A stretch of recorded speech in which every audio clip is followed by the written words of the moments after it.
Hello, friends, and welcome to Becoming Unbound, the podcast where we discover what it means to break free and live a life unbound. Today, we have Ash Archambault on the podcast, and we are finding out how Ash embodies freedom, and we're going to be hearing a bit about her story on how she is becoming unbound. Let's dive in.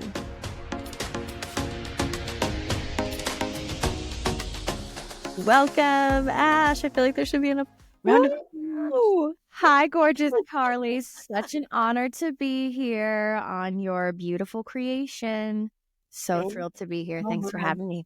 Yeah, this is amazing. So maybe we'll just start off let's talk about how we met. We met in a far off land.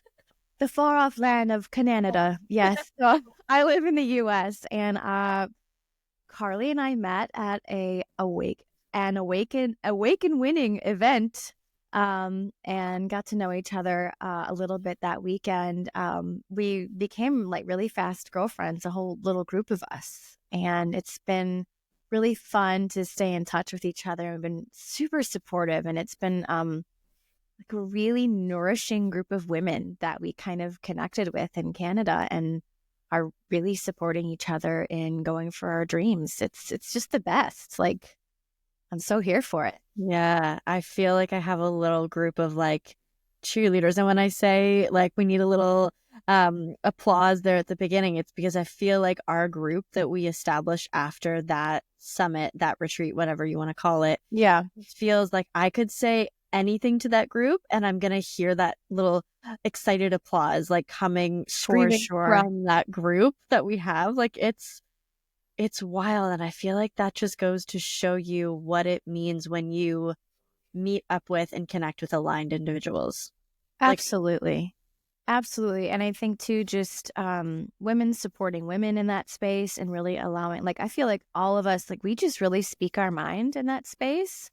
We really give each other a lot of spaciousness to be who we are. And yeah, that little applause button for sure. It means everything, because so often when we're creating our life and we're trying to really go for our dreams, that it can feel very lonely because it's a very internal experience in terms of like becoming who you want to become and confronting all the things inside who you want to be. So in that way, it's very alone. So when you have that moment to share like what you're going through and what you want to be, and you get that just like that cloud of support from other women who are cheering you on, it just is like the boost that we need to have that support, right? Like that community is so important. I've realized that a lot this past year. Like to not have community it's like we're not meant to do this alone. We're like, I say, I need your light next to mine. Like we need to clarify and amplify each other's voices so that we get even greater direction in our own lives. Like we grow in relation to one another, right? Yeah. We found that. Like we found that in this fabulous little group. So anyway, that's how I met gorgeous Carly. It was amazing. And you said like fast friends, but like it's been months now and we're still like daily. We've even graduated onto like Instagram meme groups. Like it's so beautiful how it comes. And I love that you described it like the little nest of support that like whatever voice comes out of you, whatever thing that you want to celebrate, knowing that your voice and that little thing that you want to share, that win is going to land in this beautiful nurturing nest and be like supported and nourished and then checked in on as well. Like, how's this thing going? Like, right. It's incredible. So yeah, I feel like entrepreneurial life can feel a little lonely. Although we're connecting with people all the time, you know, we're doing this through screens a lot of the time. And yeah, one thing that came up when you were saying that was that like in the process of becoming unbound or finding a new way of life, it can be really scary. It can be like, oh gosh, what am I doing? And that you land among this wonderful soul family of women and the support group is like, it's just such a blessing. Oh, it's everything. And I feel like as we do take steps into the unknown, like we really can't do it alone. Like we're not meant to do this in a vacuum. Like, we are meant to have community and connection with one another. And I feel like that's a massive piece in actually realizing what it is that you want to be and becoming more unbound. It's the more you like start really feeling into like what it is that serves you and going to the places that, you know, feel like are going to light you up. Like, that's when you meet the people that are going to be your soul family, that are going to be your next partner, you know, or going to be your next romantic relationship or whatever. Like, to me, like that's how we should be doing dating. We should just be like in our most embodied self and going to the places that we want to go. And then like, we'll meet the people that we're meant to meet when we get there. Yeah. 100%. I love it. So Ash, I want to know, and I'm very curious about sort of what was the moment, and you can sort of tell your story after this, whatever it means, but like, what was the first moment or the spark that kind of awakened you, or was there a moment or experience where you were like, oh, no, I can do this differently? Mm. Mm-hmm. Oh, wow. I mean, I feel like I've been on a real spiritual journey for about 14 years. When I was 23 was when I had like a real like 180 spiritual awakening. Like, I had a whole energetic experience, a whole somatic experience with grace and with understanding the world in terms of energy, like this unseen reality. It was really kind of cuckoo. Like, I don't know many people that have had that experience. I met a handful of people, and like, it's great to connect, but it really turned everything upside down. And I kind of divorced myself from so many different parts of me that were no longer me, because I was changed. I was just like, I didn't even want the same things anymore. Like, after a month, I'm like, I don't even know who is that person. I don't even want to be an actress anymore. I don't even want to. And so that's when it really started. And then I've just had to go. I've had to like pick your own adventure. I just dove. I've always been that person to kind of dive into things. I've always been a creative person. My background was like musical theater, and I went to LA and I was an actress and I had an agent, and I didn't know anybody in LA, but I'm like, I'm going, you know, like, and before that I was a cancer patient, and like, when I was a kid. And so like, my parents just really encouraged me to go for my dreams. So like, you're alive, go for your dreams. So I always had that kind of energy and that kind of confidence to do that. But I was actually really not confident inside. And that kind of comes back around to this fear piece that we talked about. And for me, this spiritual journey has been more about meeting my level of willingness to like just go for it, but with an actual embodied level of self-worth and self-trust. And for me, that's the maturing process that I think we all go through when we're really on a journey of becoming unbound. And so this is like really great timing that we're talking about this, because for me, it feels like all of these pieces in my emotional maturity, my spiritual maturity, my experiential learning are like kind of weaving together now. And it's like, oh yeah, like, I can go for the dreams, I can go into the unknown, and I can do that from a place of real open-heartedness and self-trust and self-worth that I didn't have when I was just kind of going for it in my early 20s. Yeah. I feel that brings me to a point of like, that you could fake it till you make it. Mm-hmm. You could do that. It's a choice. Yeah. Choice. Or you could find and choose to be your authentic self unapologetically. Mm-hmm. And then also still just keep making it, but you're not faking it. You are just, and then honoring and having grace for yourself when you do stumble and fall and all those things, and just like appreciating every piece of you while still going into the scary, abyssal unknown. Absolutely. I think you really nailed it in terms of like, to me, it's about accepting where you're at in every now moment. Like, it's like we have to come to an acceptance of like, wait, what's really going on in my life? What are my responsibilities and my obligations? But what is my heart telling me that I need to keep trying, and to allow ourselves the grace, like you said, the grace really to be able to have time and space to explore those things, to explore them. And I say, like, it's not fake it till you make it. It's if you want to become, you have to embody. And so we have to make choices now and create feeling states now that align with who it is that we feel we really want to be.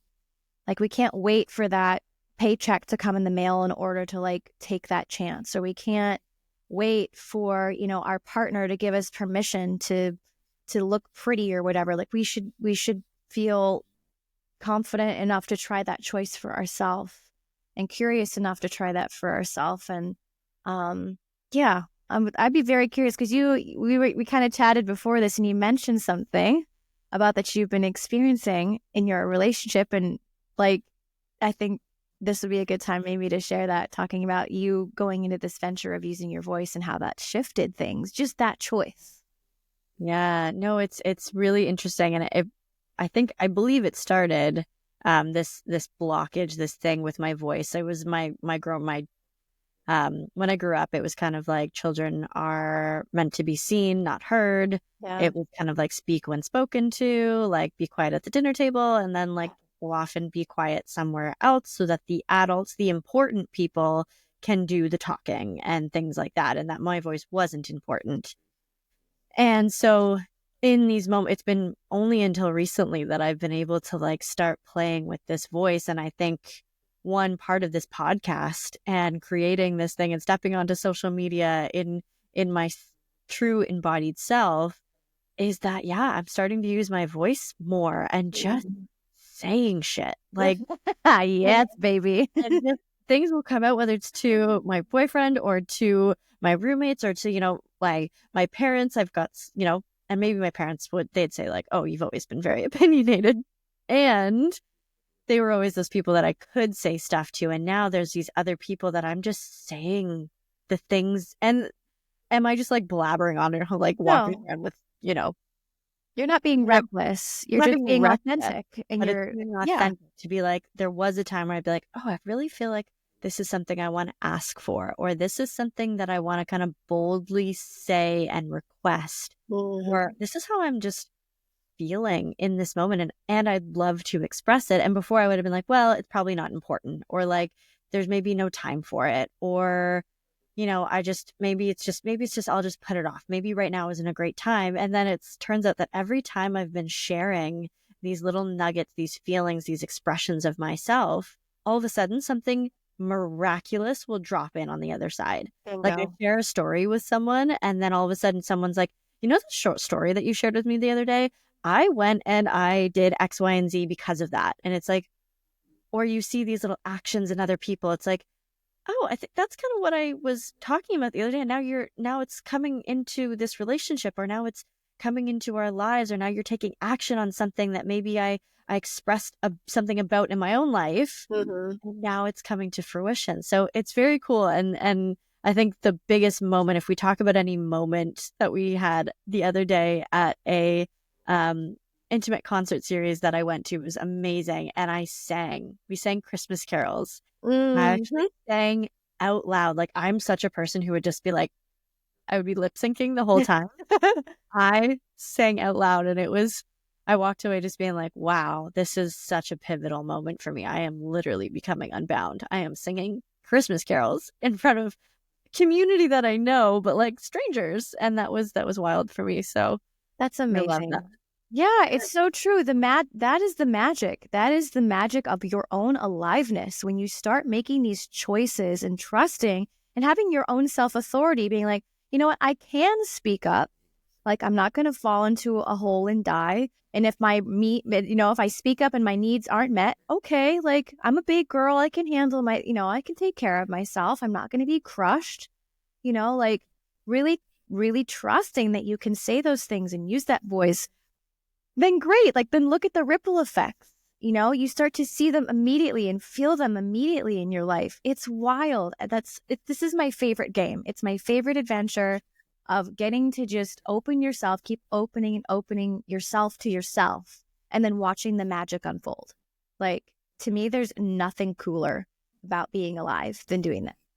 Because we get to always be becoming. We get to always be expanding. Like, and if we didn't have that, I feel like, gosh, what a boring life this would be. Yeah. Yeah. I love what you said about trust, just like knowing that you're not going to fall into a pit and die if you say this thing. And to me, that was like, because I don't know, your body's always trying to keep you safe and just Right. comfortable. And like, if you don't say anything, that's probably your best bet to stay comfortable. Although then you're breeding resentment, anger, and rage underneath, or you could be, or a sense of just not valuing your own voice, but trusting that like whatever I'm about to say, it's for a reason. I can trust myself and I can emotionally regulate to know that anything that comes, the consequences of me speaking out, either they're going to be profoundly amazing or whatever is served to me, I can handle. I can deal with it. Absolutely. Absolutely. And I feel like you don't really get that depth of self-trust, of that emotional maturity until you've gone through life a little bit. Like, you just don't.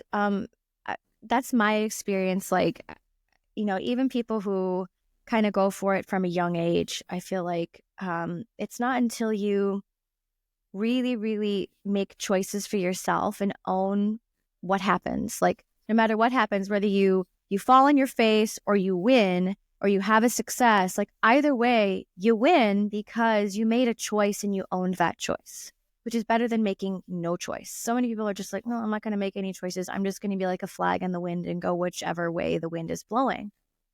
And I feel like that really is what is about being unbound. Like, you're not just that flag waving in the wind. You make the choices and you own your choices, even if they're quote unquote wrong, or, someone can see the writing on the wall and they think, they know how your life is going to play out, or people dismiss you, or all of these things, which I've lived through so many times. And it's like, and every single time when I really choose myself, something magical always happens. Yeah. Always does. And it's like, oh, cool. Is it hard? Yes. Yeah, I'm not saying it's easy, because you're going to have to be confronted with all the stories that your mind wants to use to protect you, and all of the old conditioning and all the old patterning where we should stay small and we should stay pleasant and we should stay seen and not heard, whatever that is. We all have that crap within us in different variations. But it's like, but when we get confronted with it and we can face it, I feel like facing the thing is what manifests the thing. Like, if you're afraid to use your voice, then great, like, start a podcast. You know what I mean? Like, because so often our biggest fear or frailty that we consider about ourselves is the crack in the pavement, is where the light can come in, is where our greatest gifts can be shared, right? We see that all the time in our lives. And so, yeah, I'm going to be coming to more of your Christmas parties because I want to hear you sing. Yeah, no, it's so interesting that you say the crack in the pavement is where the light can come in. I love that. I'm gonna write that down, put it on my wall somewhere. It's so great. Yeah, those greatest things, those greatest fears that we are truly, I believe, meant to face and not get over, but to like look square in the face, go through the actions of what it means to scare the crap out of yourself. Like, go do that thing that whatever is sort of the opposite of being small, safe, comfortable. Right. And then discover that, I've always, like, that's always been my thing in my spiritual journey, is it's like, oh, I have a blockage in my throat chakra. Oh, I have a blockage in my throat chakra. And it's like, okay, great. You can say that till the cows come home. Yeah. And then when does that end? Yeah. And it's not enough to know, like, oh, these are my limitations. These are my limiting beliefs, or I'm just going to meditate on it, or I'm just going to heal myself. It's like, no, go and feel it and be it now. Because that's how you're going to move through it, and you can alchemize and you can integrate as quickly as you want to. To me, like, that's the trap. Like, I've been in, we all go through these things where we come into such deep identification with versions of ourselves that it limits us from moving forward. And it's always about like, choose, use, move, lose. Like, just make a choice, move through the feelings that you have to, use the shit out of that experience. You can put that experience on the shelf if you need it again, and then you lose it, and then you open yourself up to another choice. It's like, I don't know, but for me, like, maybe my toxic trait is I just want to keep pressing the go button all the time. Like, I just want to, like, let's keep advancing, let's keep moving. Like, I can't. But I also spend a lot of time sitting still in my life too. Like, I'm talking like 15,000 hours of like meditation and all of that. And what I've come to understand is like, that was totally valuable. But the thing that I am now experiencing in my evolution and what I'm experiencing kind of collectively is that that's not what we're being called to do as much anymore. We're being called to be. We're being called to feel. We're being called to alchemize now. We're being called to create situations for ourselves that put ourselves in places in moments where we can grow. You know, like I call it like creating feeling states for yourself. You know, like in your own home, you can practice giving a TED talk. You know what I mean? Like if you're afraid of speaking, then like great, then practice giving a TED talk in your house. Like that's not going to cost you any money, and it's going to open you up, open you to yourself in a way that you never would have had you not made that choice. But you're being something now, as opposed to waiting for a something to show up on your doorstep. Anyway, this is like getting into like the nuts and bolts. What I feel like of being unbound. It's like, no, like you're making the choice. You are your own agent. You are your own sovereign. You are the queen sitting on your own throne. Like, what do you want to choose to believe? What do you want to choose to feel? What do you want to choose to be curious about and investigate? It's you taking authority over your own set of choice and not conforming to like, oh, I can't do this because of X, Y, or Z.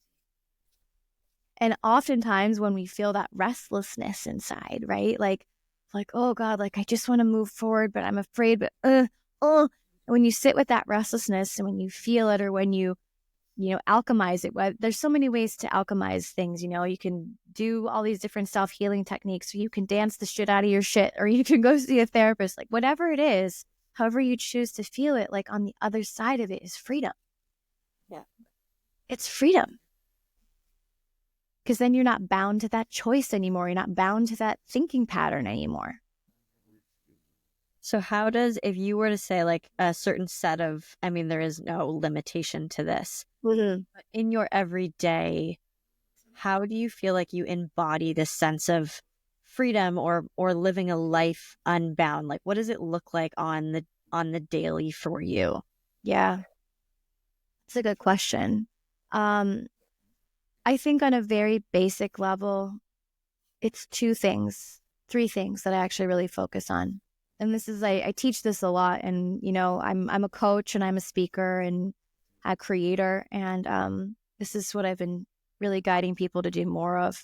One, it's play. Play is power. Like if you aren't curious about your own sense of humor and your own sense of play is a verb of freedom and of joy. You know, if I go to the grocery store and instead of just trying to get through it as fast as I can so that I can get back in my car where it's warm and get home, and, you know, I'm always thinking ahead. If I'm just right there in the moment and I look at somebody and I give them a wink, like that completely changes that connection, that interaction, that interface with what it is that's going on in my day and who's there with me. And I feel like play so often is like, it's us reaching out in connection. And I have 2 small children, so I get to see it like firsthand, like all the time. Like I'm just like reminded, like I've been a stay-at-home mom and having to just really be in this place of play. Like they're just going to imagine what they want, and they don't want to play with something, they drop it. They say whatever they want. They aren't, you know, concerning themselves with these kind of ramifications of social norms, like, and they're just enjoying themselves and they're moving their bodies how they want to and they're saying what they want to. And so that idea, and it's not about being reckless about it. It's not like, it's about coming from a place of open-heartedness. And that is what I think is the second step for me, is really honoring open-heartedness, because we can't be open to ourselves or open to feeling or open to magic, to universe, source, God, if our hearts aren't open. This is the place, this is the portal in our body where we, to me, it's the blueprint of your highest path. It's in your heart, and you have to just learn how to open it and listen to it. And so I do a lot of open-hearted practice every day, whether that's through meditation or it's choosing joy through playfulness, all different ways that I practice open-heartedness. And then the third really is surrender.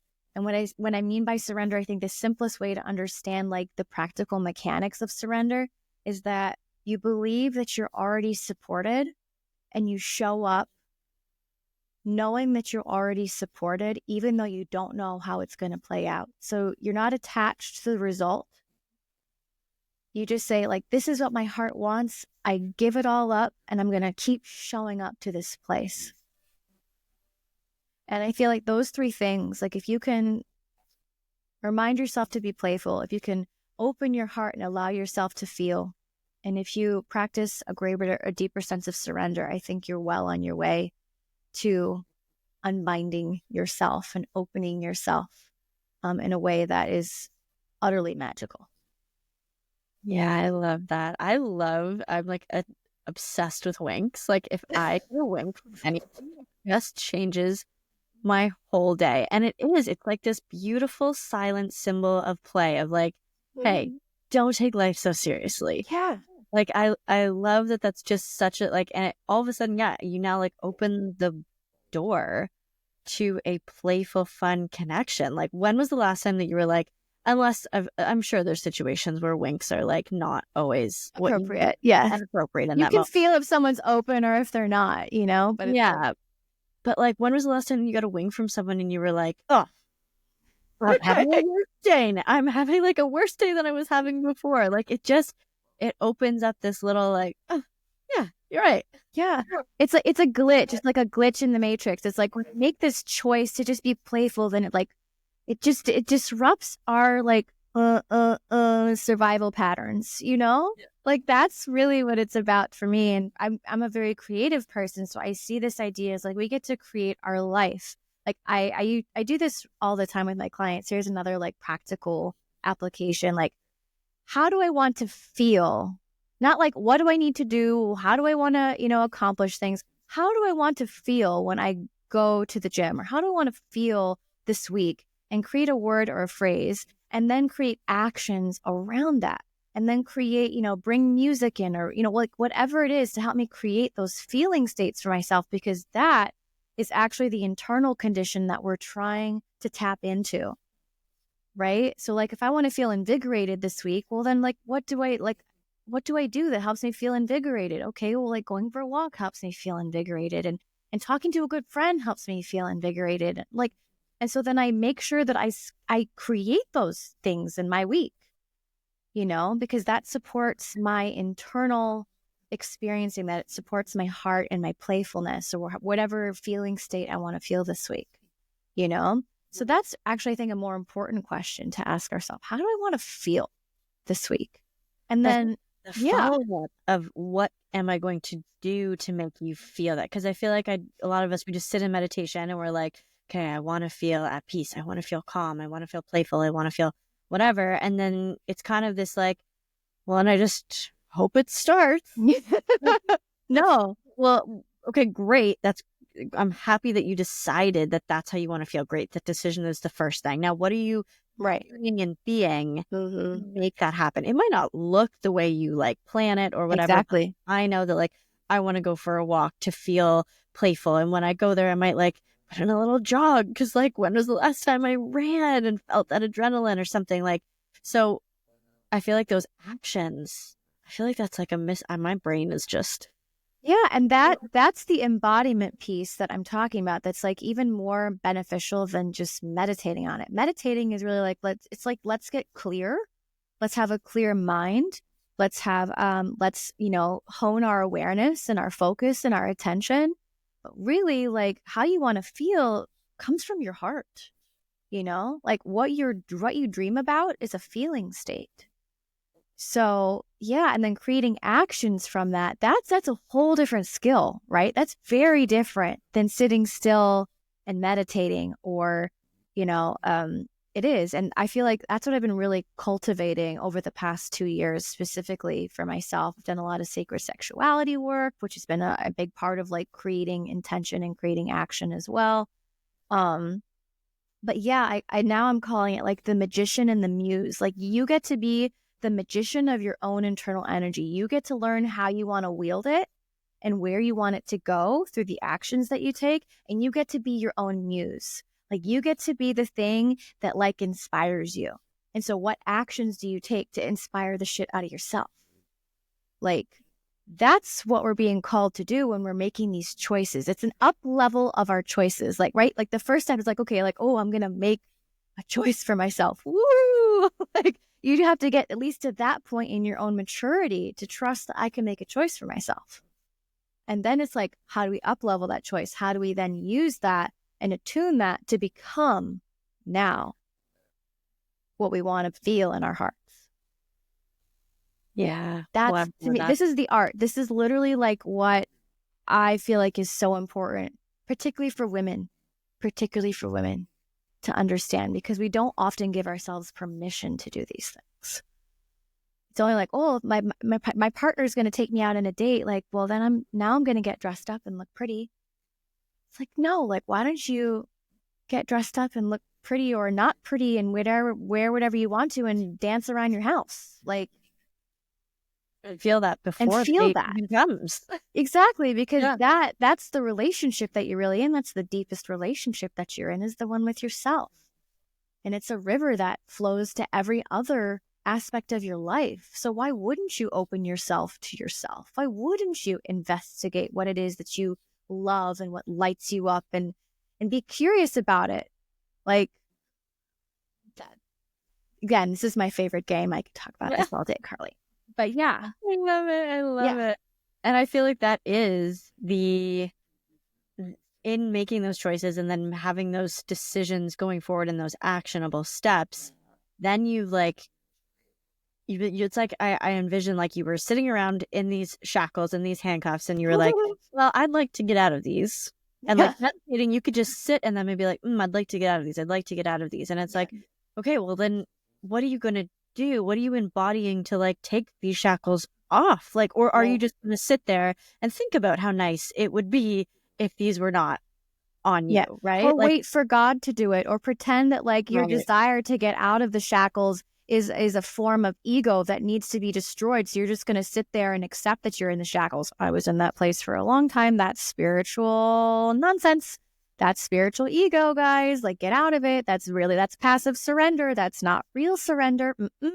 Yeah, just accepting it and be like, well, maybe I could just be happy in these shackles for the rest of my, like, maybe ultimate acceptance could be there. And I think there's so much in the career choices that we make, in the partnerships that we choose, in the relationships that we get into, in the places that we choose to live. Like, all of a sudden you're like, well, maybe there's a level of acceptance here and I just need to be like accepting of what I've chosen. It's like, whoa, no. What? We all settle for crumbs. I call it, we all settle for the crumb cake. Like, we're like, oh, this little crumb, I'm getting, because it's a survival skill. And we've all had to be that way. It's been passed down to us. Yeah. And it's not selfish to say, you know what? No, like, I'm cool. Like, I accept the crumbs. I know how to accept the crumbs. And once you like, I know how to accept the crumbs, then you're like, I don't want the crumbs anymore. Like, I want to buy the fucking bakery. Like, you know what I mean? Like, you just get to a point within yourself where you're like, no, it's just not serving me anymore. And that's not selfish. No, it's not. And that's what we're talking about being unbound. It's like we're getting out of that deep survival conditioning into thrival expansion, right? Again, not selfish. And it's not, and even if it's ego-based for you for a while, like all you can focus on is like, I just want to, the desire that is driving you, cool. See where that desire takes you, because ultimately you're going to be met with your own heart and your own consequences of whatever it is that you're doing, and you're going to learn anyway. Like, so just do it. Just make the choice and do it. Yeah. Oh, fired up. This fires me up, Carly. Yeah. And it's so cool that we all have these decisions, and it really brings me to like my next question of like freedom, the idea of freedom. Like, and I feel like when we say that, I feel like it became a bit of like a taboo word, like the idea of freedom, and especially in the last couple years here. And like, it was like, well, what is freedom? What do you want? Like, what even, like, how do we make this tangible? And I think we're discovering that like freedom can mean play. Freedom can be freedom of time and free to make choices and like really lean into that, or free to live wherever you want to live, or whatever that means in your own life. So for you, I mean, we've unpacked this a little bit, but like, and I know for myself that freedom for me was freedom over my own schedule, and freedom over my time, and freedom to show up when I wanted to show up, and allow that my energy to be freely flowing towards my own vision, again, not selfishly, but to like know that that's where I wanted to have all this time and energy that I have. I want it to flow into this. And that felt like ultimate freedom to me. Yeah. So how does that look like for you? Like if you were to define freedom, or how does it show up for you in your life? Yeah. I think it just kind of like success. Like everyone has a different definition of success. Everyone has a different definition of freedom. For me, I would say my level of my next level of embodiment of freedom was when I kind of started marrying myself to this idea of freedom from perfection, freedom of expression. Sure. That was a big turning point for me internally, where it was like, okay, this is what I'm after. Like, I'm not gonna,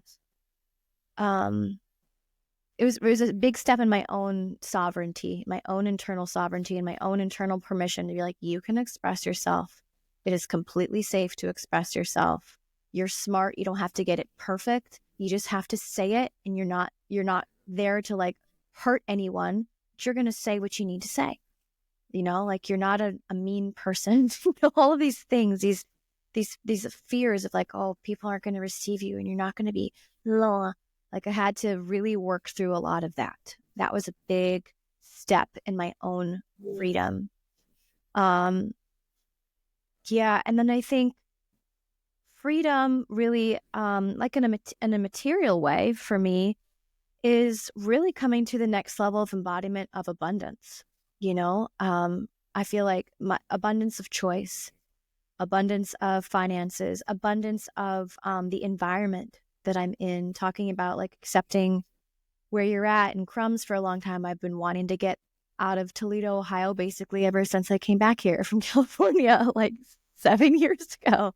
And we're going to be doing it. We're moving here in the spring. I'm going back to Bali. So I'm like super stoked about that. But I don't think that like my entire life, like I had to get to the point within myself that I had accepted and I had created, you know, the life that I wanted to create as much as I could here where I am planted. They say like bloom where you're planted.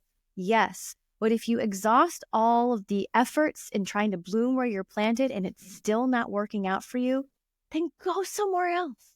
Like go somewhere else or try something else. That's your heart calling you. And that's, I feel like, is a huge part of freedom too, is like, I am someone who has to try all the possible avenues first. And then it's like, okay, those didn't work. I really gave it my all. Now what do I do? And trusting that and is going to lead me to the next level of freedom that I'm seeking. So I'm seeking all of it, Carly. Like, I know that it's possible. I've been like opening an abundance portal like every day to myself, like really trying to embody that and hold the energy and hold the space in my body. Because for me, that's how it all happens. I'm very in touch with energy and with the feminine kind of way of creating a life.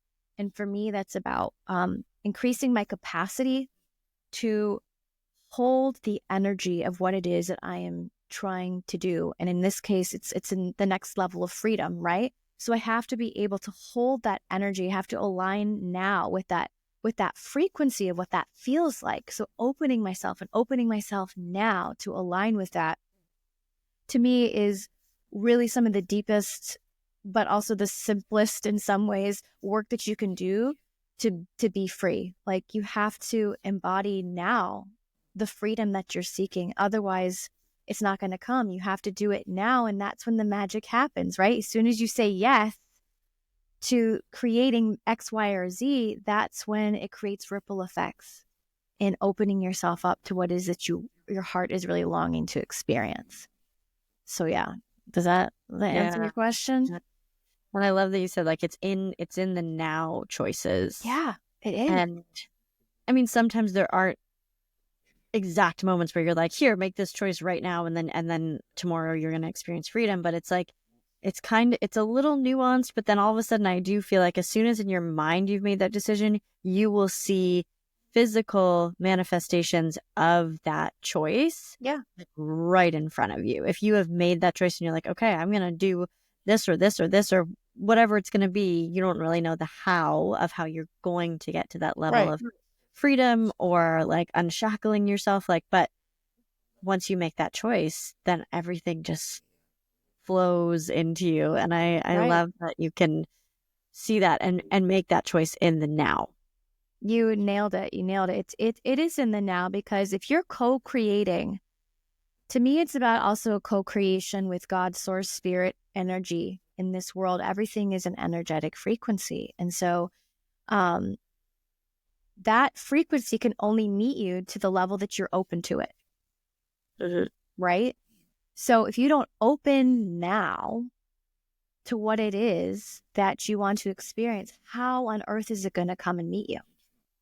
And whether this first, it's like it's a mental choice, right? And then it's small actions, and then it's bigger actions, and it just builds on itself. And then soon enough, you're doing the thing that like you couldn't have imagined yourself doing a couple months ago. And it's almost like it's like a version of you was born just by saying yes to a choice, right? And it's like, even like, Ashley from a year ago would have tried to manifest a very different life actually than what's like I'm kind of coming into contact with now, because I'm a different version of me now. Mm-hmm.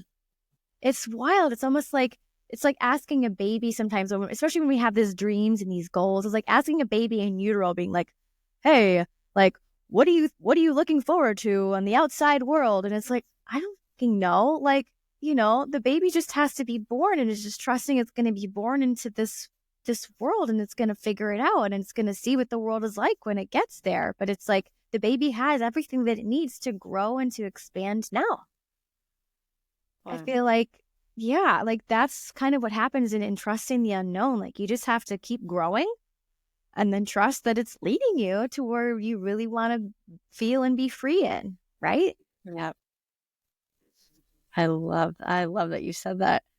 Like basically depicted the entire like me choosing to leave my career and find a new sense of freedom. It was like I'd made the decision, and then it was a bit uncomfortable, and I just started talking to people, and people were like, well, what are you gonna do? What are you gonna do about this? And what are you gonna do about this? And I just kept like answering them with like whatever. I was like, I don't know, I'm gonna figure it out. Exactly. And they were like, oh well, okay, like great. But I said it with like confidence. I was like, I'm going to figure this out. And then all of a sudden things just like as if they were coming out of the sky were like, oh, here you go. Oh, here you go. Yeah. Yes. There's another thing. Yes. There you go. Yep. Oh, you needed something? Okay, here you go. It's amazing when you're like, I got me, no matter what choice I make. Freedom magic happens. Yeah. It just starts to happen. But you really have to own that choice, and getting to the place where you can really own that choice. A lot of times we have to go through pain and suffering in order to get there, because I feel like we learn so much about what we want by not getting what we want, right? I say like I learned a lot about love from not being loved well. Right? Yes. So to me, like that's the darkness illuminating the light, or the yin and the yang, or the meaning of suffering. Like I feel like it informs us as to what's really important for us.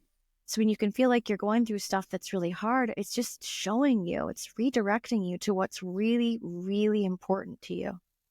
Yeah. What your freedom looks like. I think I had, we have to go through that. I had to work those 9-to-5 jobs. I also had to have the jobs where that wasn't the case, but having those comparisons and then allowing myself to reflect on these things, it was like, oh, okay, so I don't really want that. That's okay. That's okay. There's certain upside stuff. There's some like financial security in there, but like it's still not hitting the mark. And then like, so finding all those things and like having those tough times and challenges and stuff to like then discover like, okay, well, if those aren't what I want, let's go towards what I do want. Bingo. Or figure it out.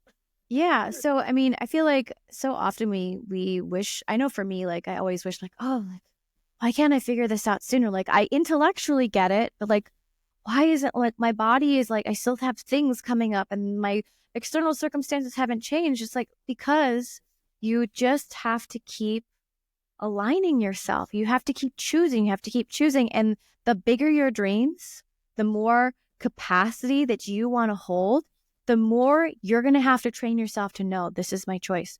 No, this is my choice.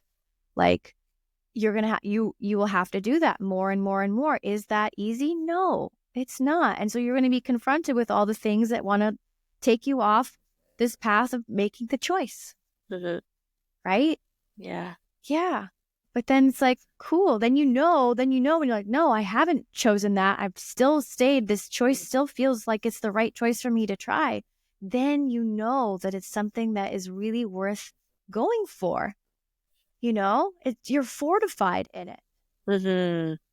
You're shaped, you know? So like, I don't know. If I could talk to my 20-something self, 30-something self, I'd be like, babe, like, it's a fucking journey. Like, allow yourself to go through all the multi-passionate things that you're doing. Allow yourself to go through all the experiences, because it's all informing truly the life that you authentically want to live. Amazing. You just answered the last question. I did. Cool. Amazing. We're just on such a vibe that like this is, yeah, it was literally like if you could give your younger self 19 years old, 25 years, whatever it is, like just give yourself that little golden nugget of like what would you say? Like and you nailed it. It's like I wish someone could have like brought out a piece of paper and like showed me that like, okay, so, and I think it was, I don't know who does this, but like Bashar kind of describes like the journey of life, and it kind of goes, it's on this wave, but the wave is always actually going up. And so there are those down moments, but those down moments compared to the ones over here are far more like uplifted or elevated and stuff like that. And they're informed by the downs from before that made you stronger, more fortified human being to be like, no, I got this. Yes, this is a down. Yes, it is. But the 5 other downs in my life, this is like, I'm still going up. I'm still moving forward. And so I think that's incredible. Yeah. Yeah. Yeah. I mean, it's true. So often we can feel like we're just running in place, you know? I know for me, for being a mom, like honestly, being a stay-at-home parent, that has like been a huge kind of mental and energetic leap for me that I've had to move through. Is like, God, I just want to just like devote myself to my creative projects. Doesn't mean I don't like absolutely love my kids, but like I didn't realize how much that fed into my soul until I didn't have the opportunity, like until all of my attention was taken away from it. You know? And so again, like allowing yourself, like there's going to be seasons of life and they're going to all inform you. Right. And it's so, yeah, I love that it's always like, you're like, it's always an uphill thing. And I'm like, okay, I can buy that, Bashar. Okay. Even if it doesn't feel like that a lot of the time, you know? But if you just continue staying open to your own progress, I feel like so much of it is it's just that, even if it's just a tiny crack, even if you have 10 minutes a day to yourself, and it's like, okay, in that 10 minutes, I'm going to like feel into my heart and just be with myself and dance. Then like that. Oh, hi guys. Speaking of my children, they just walked in on our podcast. It's me, and that's my friend Carly. Perfect illustration of what we were just talking about. So that's kind of beautiful. Yeah. So much for coming on Becoming Unbound and sharing your insight. It's been wonderful. I look forward to sharing this with our wonderful collaborative girl group that we've come together, and I love that we found each other. All right, Ash, well, thank you so much for coming on the podcast today. I hope everyone got a golden nugget of something for their life so that they can continue living their life unbound and go out there, get unbound, step into the unknown, and we'll see you on the next one. Thank you so much for having me and my surprise guest, my toddler. Thanks, Carly.